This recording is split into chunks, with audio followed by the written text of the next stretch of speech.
चलो अपनी बात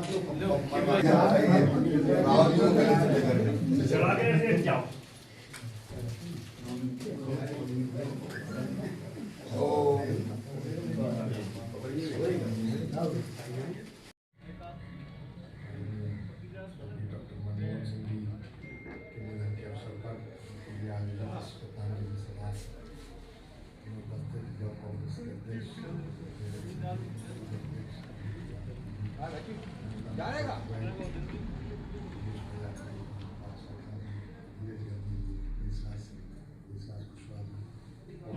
सभी परिवार के सदस्य डॉक्टर मनमोहन सिंह जी के बारे में आपको पता ही है और अभी पूर्व वक्ताओं ने श्रद्धांजलि अर्पित की।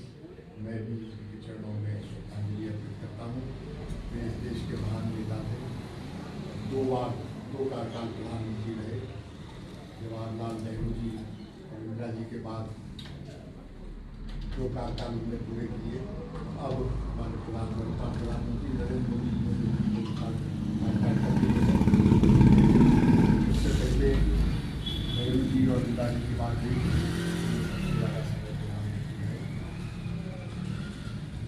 बड़े अर्थशास्त्री थे, सबको मालूम है।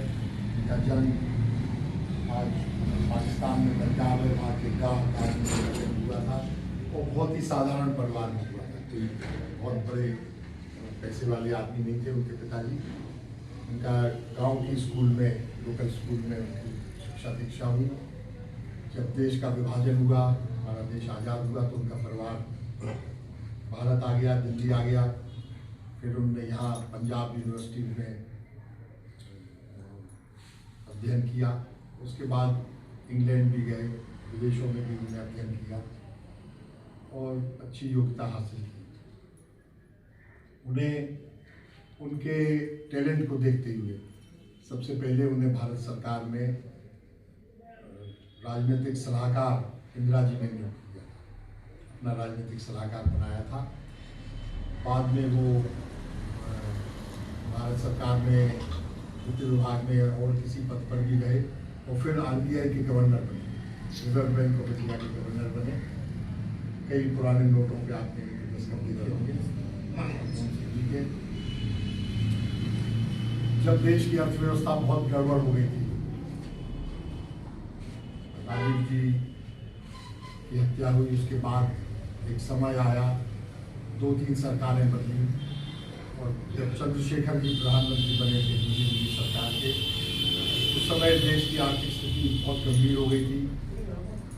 विदेशी मुद्रा का भंडार केवल 15 दिन के उपयोग लायक बचा था और उसके बाद भयंकर स्थिति होने वाली थी। किसी भी तरह का आयात हमारा देश नहीं कर पाता। बहुत महत्वपूर्ण चीज़ें, खासतौर से कच्चे तेल का तो पूरा ही लगभग 80% आयात होता है, तो वो बंद हो जाता तो पूरी अर्थव्यवस्था ही ठप हो जाती। ऐसे समय में देश का सोना गिरवी रखा गया। चंद्रशेखर सरकार ने यानी कितने टन सोना इंग्लैंड के बैंक में और जापान के बैंक में गिरवी रखा था, तब विदेशी मुद्रा का भंडार कुछ मिला और कुछ अर्थव्यवस्था चलता था। और उसके कुछ ही समय बाद जब पुनः कांग्रेस की सरकार बनी नरसिंह राव जी के समय में, तब नरसिंह राव जी ने उन्हें वित्त मंत्री बनाया। वित्त सचिव भी रहे थे वो, वित्त मंत्री बनाया और उन्होंने अर्थव्यवस्था में सुधार किए, उदारीकरण किया और कमाल करके दिखाया। 2-5 साल में ही हमारी अर्थव्यवस्था खड़ी हो गई और विदेशी मुद्रा के भंडार भी काफ़ी पर्याप्त मात्रा में हो गए।